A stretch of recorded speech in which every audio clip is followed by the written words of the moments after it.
नमस्कार, good morning and back to my YouTube channel, back from the jaws of danger. आज की जो story बता रहा हूँ वो भी मेरे फादर की है और बड़ा डेंजरस सिचुएशन था जिसमें उन्होंने एक टाइगर को शूट किया था, क्योंकि अगर वो न शूट करते तो जो मेरे फादर के कुलीग थे वो ख़त्म हो जाते।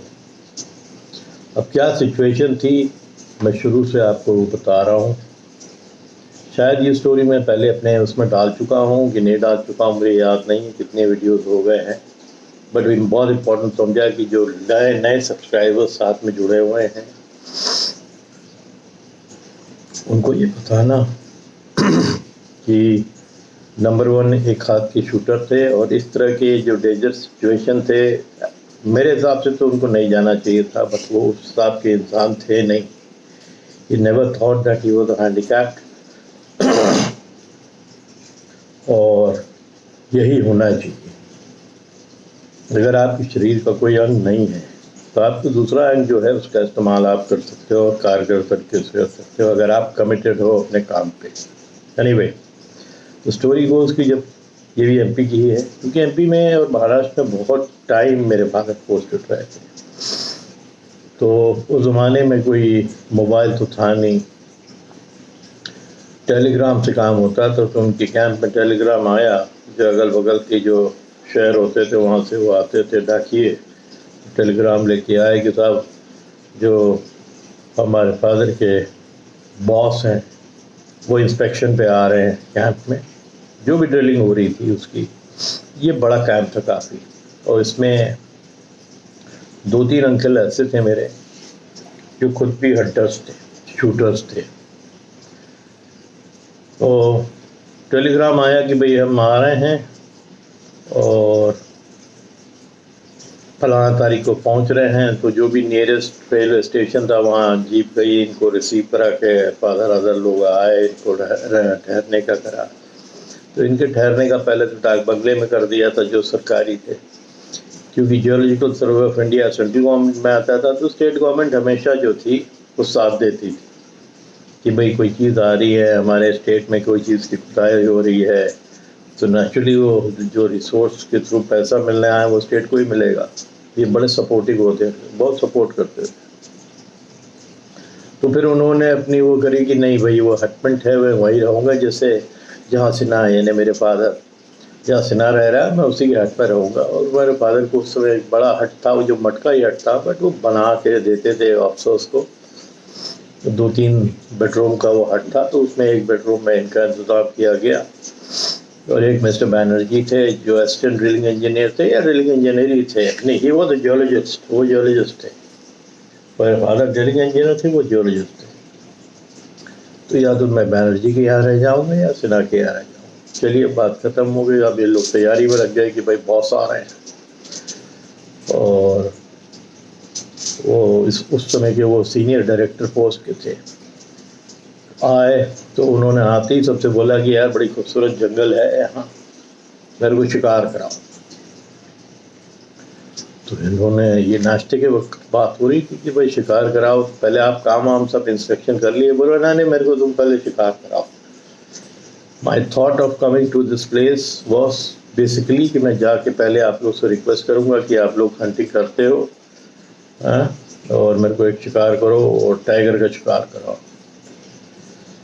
तो बड़ा अजीब सा डिमांड था कि भाई टाइगर कहाँ है इस समय, हम कहाँ ढूंढेंगे और कैसे शिकार कराएंगे। और फिर फॉरेस्ट वालों को इन्फॉर्म करना पड़ता है कि ऐसी ऐसी बात है, कोई टाइगर ऐसा है तब तो हम बताएं कि जो शिकार कर सकते हैं, नहीं तो क्यों शिकार कर, जंगल घुमा सकते हैं आपको।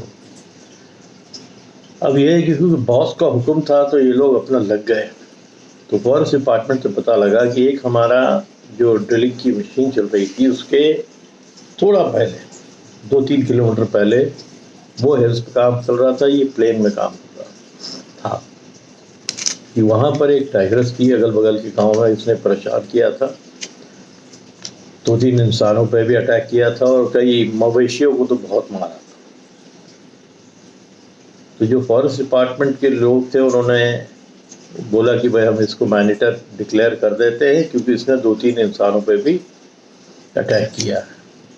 और जब अमूमन जो रूल होता था पहले कि भाई दो से ऊपर अगर अटैक हो गया, then they had the authority to declare as a man eater. तो वो मैन ईटर टाइगर उसको डिक्लेयर कर दिया गया। देन ये प्लान बना कि जिस एरिया में वो देखा गया है उस एरिया में हम लोग चलते हैं। तो 3 जीप थी तैयार हुई, और चक्कर ये था कि क्योंकि वो ड्रिलिंग साइट के बहुत नज़दीक था तो हमारा स्टाफ भी डर गया उन अटैकर से। तो वो भी कह रहा था कि सर इसको या तो आप यहाँ से फिनिश करवाइए। अब ट्रैंकुलाइजेशन का उस समय चक्कर होता तो ट्रैंकुलाइज करके उसको शिफ्ट कर सकते थे, बट वो टाइम पे तो था नहीं। I am talking about 60s। तो 60 के दौर पे ये सब होता नहीं था। वो तो सीधे ही शूटिंग ऑर्डर होता था कि भाई मैनेटर हो गए तो उसको ऑर्डर दे दिया डीएफओ ने और उसको शूट कर देना है। तो डीएफओ से ऑर्डर लेने के बाद ये प्लान हुआ कि 3 जीप रहेंगी। मेरे फादर एक में थे, तो वो सब ऊपर का हुड खोल दिया जाता था जिस समय ऐसे शिकार में, और दिन के टाइम पे ही। नेक्स्ट डे ब्रेकफास्ट के बाद जिस एरिया में वो साइट करी गई थी, एक लड़का था रामू जो कैंप में था, वो बड़ा तगड़ा थे, उसकी आई साइट बड़ी अच्छी थी, जो वो नेपाली।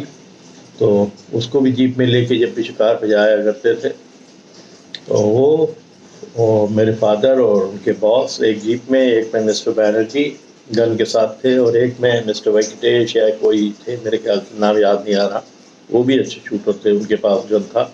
ऐसे फैल के जाएंगे उस एरिया में जिस एरिया में वो साइट की गई, और उसने कोई किल भी मारी थी उस एरिया में, गाय मारी थी किसी की क्या। एनीवे सुबह निकले और थोड़ा सा फैल के ये जीपें जो है पैरेलल चलने लगी, थोड़ा आगे पीछे होके। और जिस जगह चल रही थी जंगल में, वहाँ छोटे छोटे ऐसे झाड़ियाँ थी, और बीच बीच में कुछ बड़े बुश थे, फिर बीच में पेड़ भी थे। तो दूर दूर तक क्लियर दिखता था अगर कोई बड़ा जानवर है तो वो दिख जाएगा। तो ये रामू को साथ में बैठा के रखा था फादर ने, बिकॉज उसकी आई साइट अच्छी होती थी। ऐसे ही जब भी वो मचान पे बैठा करते थे, तो इसी तरह का कोई इंसान जो शार्प भी होता था, आई साइट भी अच्छी थी, उसी को रखते थे। तो रखा हुआ था, और एक पेड़ दिखा तो फादर ने कहा, डिसाइड किया कि ये लग रहा है कुछ, तो हम आगे थोड़ी गहरी बुश है कि यहाँ रोकते हैं, और रामू को पेड़ पे चढ़ाया। क्या रामू तुम चढ़ो भाई, देखो तो आगे से कोई जानवर नजर आ रहा, क्योंकि वो छोटी छोटी बुशेस थी, अगर कोई भी बड़ा जानवर देखा। जिसने चढ़ते ही जैसे ही चढ़ा उसने जो है इशारा किया कि इसी में थोड़ा सा बाएं साइड वाली जो इस साइड की जीप थी उसके साइड पे इशारा किया कि यहाँ पर एक जानवर बड़ा बैठा हुआ है, पेड़ के नीचे कोई बैठा हुआ है। तो इसका मतलब फादर जो है एस्टिमेट लगा लिए कि जो किल मार के लाई थी या तो वो खा रही थी और खा के आई होगी या अरेस्ट कर रही है। तो तय हुआ कि ठीक है चलते हैं।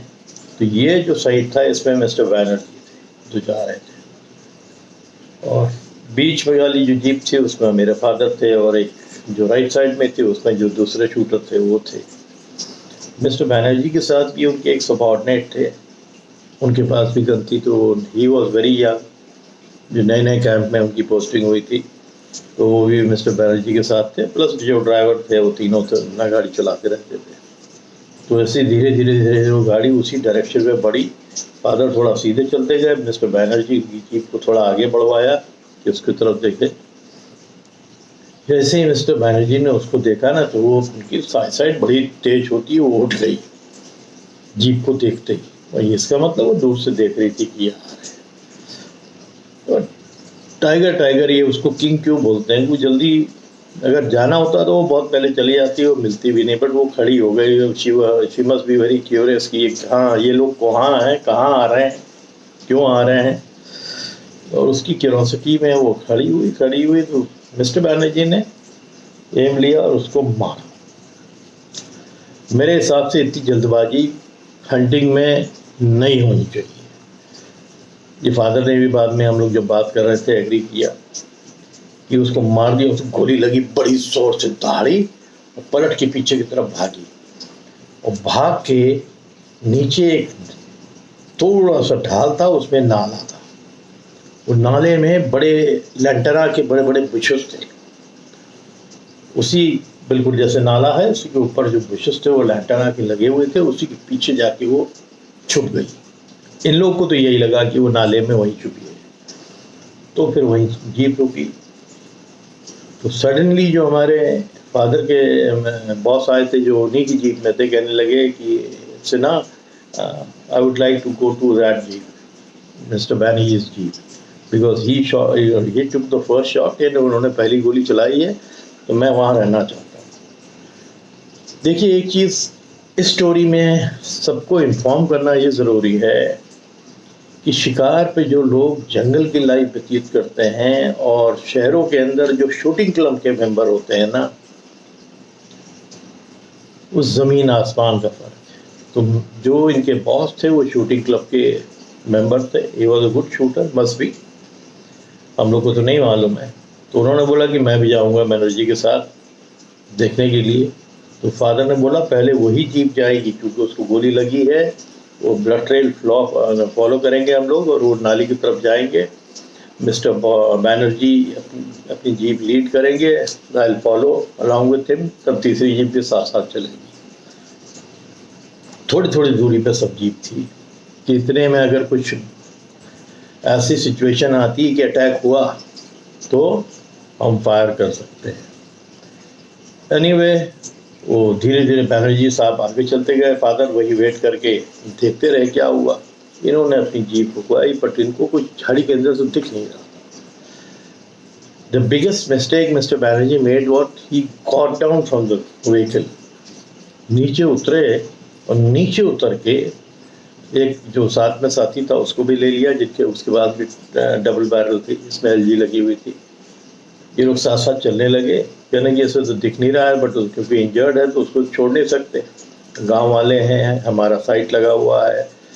तो बस जैसे ही जीप से ये उतर के वो ढाल की तरफ, नाली की तरफ जा ही रहे थे, चीचास्ट गुस्से में थी, जो भी शायद बाद में पता लगा कि वो टाइगर्स थी, बड़ी थी, बड़ा साइज की टाइगर्स थी।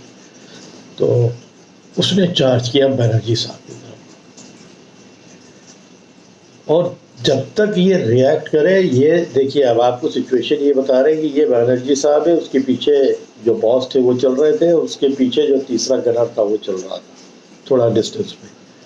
बट शेर की दहाड़ जंगल के अंदर और चार्ज खासकर, and specially when you are on foot, आप पैदल हैं और उसको सर्च पे जा रहे हैं, इससे पहले कि ये लोग सोचते कि झाड़ी में क्या है क्या नहीं है, उसने तो देख ही लिया, उसने चार्ज कर दिया और उन्होंने बस इतना चार्ज करना था कि ये जो बॉस थे उन्होंने कहा अरे बाप रे बाप, डर गए और मिस्टर बैनर्जी को पकड़ लिया। मिस्टर बैनर्जी की गन एक तरफ जाके गिर गई, वो नीचे गिरे, उनके बॉस ऊपर नहीं, ऐसे पकड़ के उल्टा गिरे, बॉस नीचे हो गए, मिस्टर बैनर्जी ऊपर हो गए। और वो जो सीन था ना अटैक का, टाइगर जब अटैक करता है वो बहुत बहुत बहुत भी भयावह सीन होता है। तो ये जो तीसरे जेंटलमैन थे जिनके पास बंदूक थी, ये डर के मारे जाके जीप पे आके बैठ गए, भाग गए, सीन छोड़ दिया। तो दो डरपोक थे उसमें। नंबर वन, जो बॉस थे उन्होंने मिस्टर बैनर्जी की जान को जोखिम में डाल दिया, खुद नीचे हो गए, ऊपर बैनर्जी हो गए, और वो आके उसने पंजे से इनके दोनों कंधे पकड़ के नीचे कर दिया। और तब तक फादर ने कहा कि मेरे पास चांस नहीं था, मैं सब देख रहा हूँ, क्योंकि झाड़ियाँ बहुत छोटी छोटी सी थी, कि बैनर्जी को उसने गिरा दिया है और नीचे बॉस हैं, ऊपर बैनर्जी है, तो मेरे को जल्दी से चांस लेना था, नहीं तो एक बार वो उसने जबड़े को, इनके जबड़े में ऐसे वो दांत रखी रही थी इन्होंने। फादर ने कहा कि या तो हमें वो चांस लेना पड़ेगा, क्योंकि 2 सेकंड लेट हुई तो बैनर्जी को मार देगी, तोड़ देगी गर्दन उसका। उस तरफ से वो आई थी, इस तरफ गिरे थे, सर इनका इस तरफ पड़ा हुआ था, उसने जो है सर पे जैसे ही मुंह रख के वो फिर मरोड़ देते हैं, या फिर अपना दांत यहाँ जो गाड़ने की वो कर ही रही थी, तब तक फादर ने कहा कि ऊपर वाले का नाम लो और शूट करो। तो राइफल उनके पास भी थी, उन्होंने शूट किया तो उसको गर्दन पर लगी, क्योंकि वही दिख रहा था। 2 चीज़ फादर को दिख रही थी कि छोटी सी गर्दन मिस्टर बैनर्जी की जो नीचे थे, और बड़ा शेर का गर्दन, क्योंकि वो टारगेट थोड़ा बड़ा था, तो it was easier for my father to shoot उन्होंने शूट किया, वो दहाड़ी और पीछे हुई, पीछे उठ के फिर वो झाड़ी की तरफ जाने लगी। तब तक फादर खड़े होते, उन्होंने दूसरा शॉट लिया और सबसे पहले तो जीप बढ़वाई कि जी तुम बढ़ाओ, उन लोग को पहले पिक करते हैं जो गिरे हुए हैं। बैनर्जी भी तब तक उठ गए और उन्होंने भी अपनी बंदूक पकड़ी। ये झाड़ी के अंदर गई और दोबारा वहाँ से बहुत तेज गुर्रा रही है, क्योंकि उसको 2 गोलियां लग गई थी, 1 गोली पहले लगी थी। द कॉज वो बैनर्जी को नहीं मार पाई थी वो ये थी कि जो मिस्टर बैनर्जी ने पहला शॉट लिया था, जिसकी वजह से वो जाके उन छुपी थी, वो भी उसको जबड़े पे लगा था। तो ओनली रीज़न है कि बैनर्जी का जबड़ा तो ले तो रही थी मुंह के अंदर, बट शायद वो उसको दबोच नहीं पा रही थी, गोली लग गई थी, उसके आर पार निकल गई थी। तो आप समझ सकते हैं कि कितना ज़बरदस्त सीन रहा होगा कि फादर अगर नहीं होता तो बैनर्जी साहब को भी गोली लग सकती थी, but he had to take the chance, उनको चांस लेना था। हंटिंग यही है, हंटिंग की स्किल हर आदमी के पास नहीं रहती है। देन एंड देयर डिसाइड करना in seconds what to do, what not to do, what to avoid. उन्होंने ये सोचा कि चांस ही है, otherwise my colleague will be gone, वो चले जाएंगे। मार दिया, लगी, फिर वापस गई, वहाँ से दौड़ रही जोर जोर से। तो सब समझ गया कि चोट तो इसको बहुत आई है, गंभीर। शेर को जब इंजर्ड हो जाती है, कोई भी शेर जब इंजर्ड होता है ना, तो वो इंजरी की जो दहाड़ होती है ना, that is very very dangerous. जिसने जंगल में सुना है वही जो है ये बता पाएगा कि गन का जब फायर होता है और गोली पैलेट उसको लगती है तो दहशत में भी आ जाती है एकदम से, और अनएक्सपेक्टेड चीज़ है उसके लिए कि वो सबको अटैक करके मारती है, किसी ने उसको अटैक कर दिया। तो शेर के लिए सबसे खतरनाक कौन है? दो पैर वाला इंसान है, हम लोग इंसान। शेर इसीलिए तो अवॉइड करता है जंगलों में हम लोग, कि उसको मालूम है कि ये तो नहीं नुकसान करेगा हमारा, और ये हमारा खुराक भी नहीं। बट जब उसको मजबूर कर दिया जाता है तब ये करता है। तो मजबूर कर दिया गया था, पहला शॉट लेके उसको, वो गुस्से में थी, दौड़ के वापस आई, बैनर्जी साहब को दबोचा। तब तक फादर ने फायर किया चांस लेके, क्योंकि वो वैसे ही मार देती, मेरे ख्याल पंजे से ही नोच देती तो वो मर जाते, या तेज थप्पड़ी मार देती अपने एक पंजे से तो उनकी गर्दन अलग हो जाती। मैंने पहले भी बताया कि टाइगर के एक पंजे के अंदर क्या फोर्स होता है। तो ये था कि क्या करें। तो फादर ने बोला जीप बढ़ाओ, सबसे पहले एकदम आगे की तरफ बढ़ाओ, जहाँ नाला का एच है वहाँ तीनों जीप खड़ा कर देते हैं। बैनर्जी साहब और उनके बॉस को तब तक उठा के जीप पे डाल दिया गया था। And then my father and Mister Banerjee both waited कि थोड़ा सा इंतज़ार करते हैं। धीरे धीरे जो उसकी हल्की सी ग्राउल थी ना, लो होने लगी एंड फिर वो ग्राउल शांत हो गई। अब सबसे बड़ी प्रॉब्लम यह आ रही थी कि उस झाड़ी के अंदर घुसा कैसे जाए, और घुसेगा कौन, ये देखने के लिए कि वेदर शी इज़ अलाइव और डेड। तो सोचिए कितनी प्रिकॉशंस थी। फादर जा नहीं सकते थे बिकॉज ही वॉज हैंडीकैप, तो वो गन लेके रेडी हो सकते थे। रामू ने बोला कि सर मैं हिम्मत करूं, तो रामू से बोला यार अगल बगल एक छोटा सा पेड़ था, उस पर चढ़ जाओ। फादर ये बोल रहे थे कि वो पेड़ भी इतना ऊंचा नहीं था कि वो अगर गुस्से में कूदती तो रामू को नीचे ना ले लेती, बट उसने हिम्मत करी, नेपाली था, हिम्मत करके वो चढ़ा। उसने देखा कि पूरी तरह हाँप रही और उससे लेटी हुई है झाड़ी के पीछे। तो इन लोगों ने बस वो झाड़ी से अंदाज से ही झाड़ी के अंदर से नाल लेके दोनों ने फायर किया और 2 गोलियां उसको और लग गई। वो ताड़ी बहुत देर, फिर वहाँ शांत। तो इतनी जो फायर की आवाज़ हो रही थी, मेरे ख्याल से तब तक ये गाँव वालों को भी सुनाई देती थी, जो अगल बगल के गाँव थे और जो हमारा कैंप की साइड थी जहाँ ड्रिलिंग हो रहा था, उन लोगों को भी सुनाई दे रही थी। और ये दिन के टाइम की बात है सब।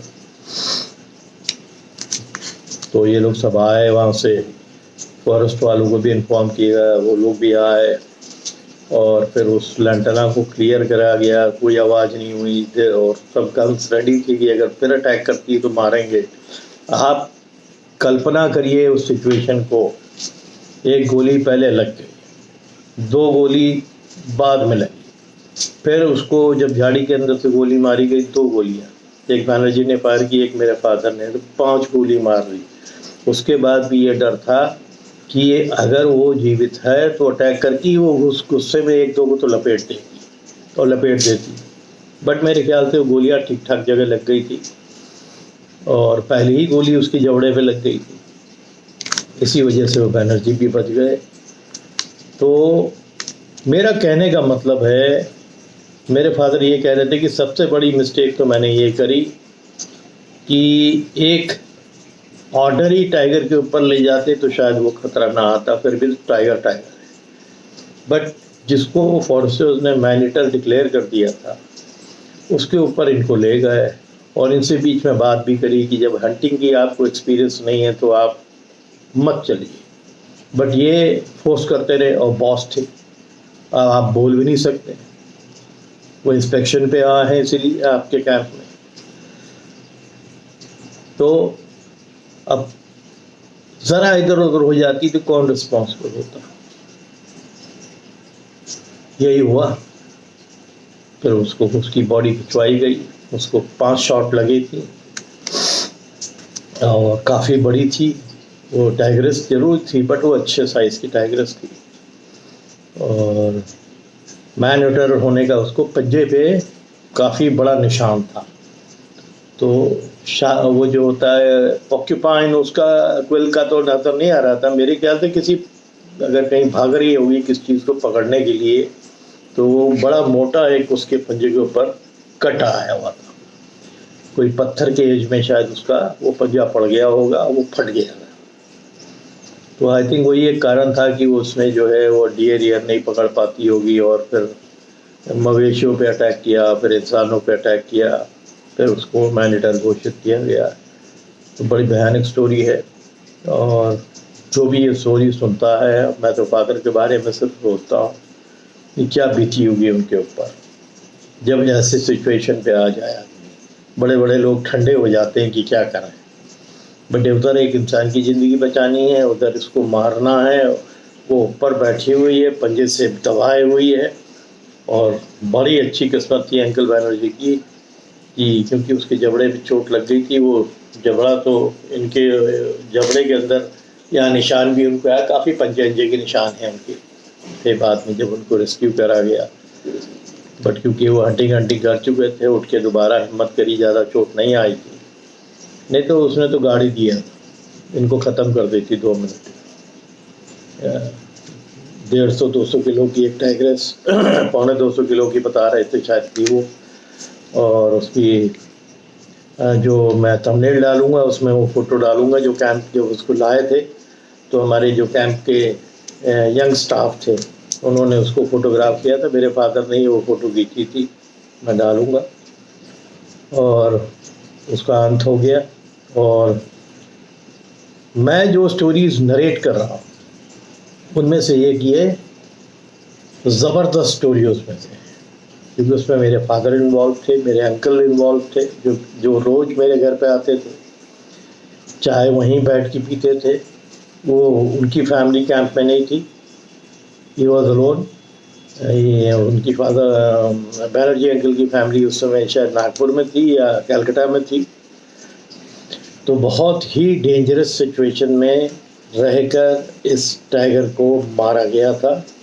उम्मीद करता हूँ कि ये जो ज़बरदस्त स्टोरी है आप लोग ने मेरे फादर की पर्सनली आपने एंजॉय की होगी। अगर एंजॉय की है तो ज़रूर शेयर करिए लोगों के साथ। मैंने बोला ना, मैं बार बार वो लिख के नहीं देता हूँ कि सब्सक्राइब करिए। और मैं ट्रू स्टोरीज़ के ऊपर बिलीव करता हूँ क्योंकि मेरे फादर के साथ मेरे रहते हुए कितनी स्टोरीज बीती हैं। थोड़ा लंबा भी हो रहा है, ऑलमोस्ट 25 मिनट, तो मैं उसको फोल्ड भी करना चाहूँगा। बट आप इस तरह की स्टोरीज़ को आप शॉर्ट में नहीं कर सकते। वो डिस्क्रिप्शन बहुत ज़रूरी है कि वो सिचुएशन क्या थी, सीन क्या था। ठीक है, तो मैं उम्मीद करता हूँ कि आप लोग इसको पसंद करेंगे, खूब शेयर करेंगे, सब्सक्राइब करेंगे। एंड आप लोग सब बहुत बहुत हेल्दी रहिए। मेरे भी देख रहे हैं ना, अभी आज मैंने थोड़ा सा कैप डाल दी है क्योंकि वो बहुत ख़राब लग रहा था मेरे को कि मैं रोज़ बैठ गया कि मरीज की तरह पट्टी लगा के। बट यही पट्टी अभी हमारी हर ऑल्टरनेट डे चेंज होती रहेगी। और after 10 days my stitches will be checked again, तब कर ये पट्टीबाजी कम हो जाएगी। इसमें रिकवरी में हेड इंजरी है, तो आई एम लकी कि सीटी स्कैन में भी कुछ नहीं निकला, जबकि जो कट है, गश जो था, कट था, वो बहुत डीप था। So I have to be careful, pray for me. मैं भी उम्मीद करता हूँ आप लोग सब हेल्दी होंगे और तगड़े से। Thank you.